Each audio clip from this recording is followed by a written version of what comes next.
Hey, again, welcome back to our latest read aloud. It's Mr. Lohn. I'm excited to be with you again. I figured, you know what? Let's do one more dog theme book today. We did Skunk Dog yesterday. I know we had some laughs out of that. We saw the great little emphasis on friendship, which was in there. And so today we'll do a book called The Great Gracie Chase, Stop That Dog. And one of the reasons I picked this morning as I was going through material is that the author of this book is Cynthia Rylant.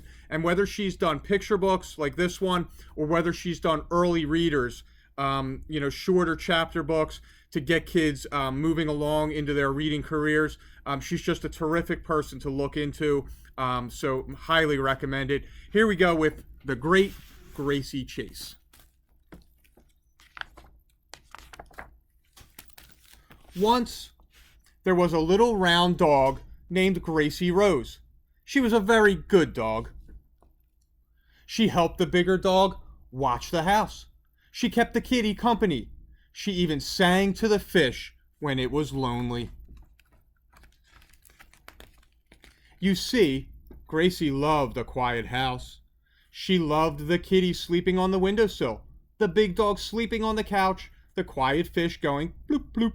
For Gracie, a quiet home was the best home. Gracie Rose was good every single day of her life, except for one, the day the painters came. Gracie did not like painters, but she did not know this until the day they came to her house. So when they arrived one day to paint Gracie's kitchen, she did not like it. Here they came in a big, noisy truck. There they were at the door with their clangy ladders and big person voices. There they were, dragging chairs across Gracie's quiet kitchen floor.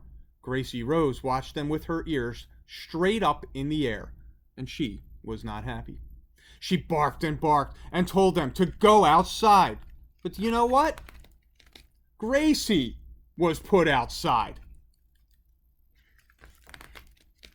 And she did not like that one bit. So Gracie, that silly little dog who loved a quiet house, decided to do something naughty.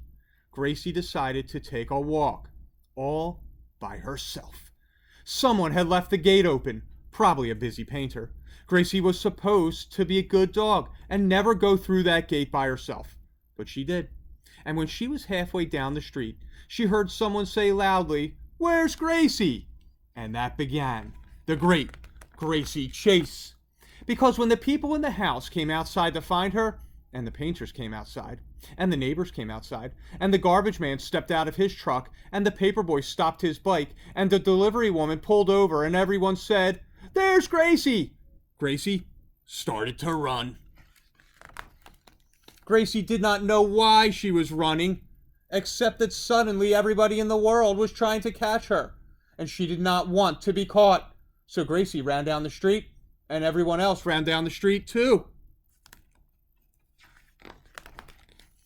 Gracie ran up the hill, and everybody else ran up the hill. Gracie ran across the schoolyard, and everybody else ran across the schoolyard. Gracie ran through the water fountain, and everyone else ran through the water fountain. Well, except the cat, who did not like water fountains.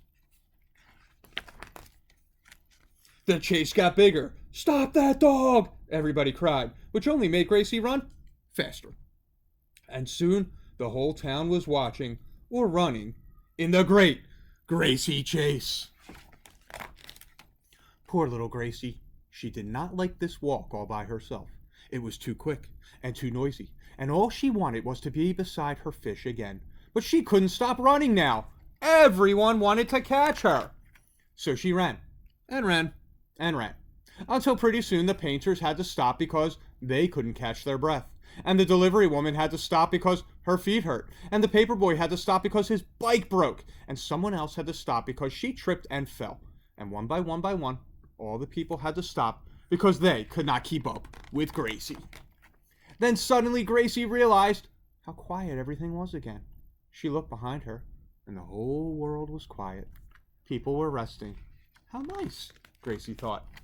So that silly little dog turned around and walked back home, all by herself.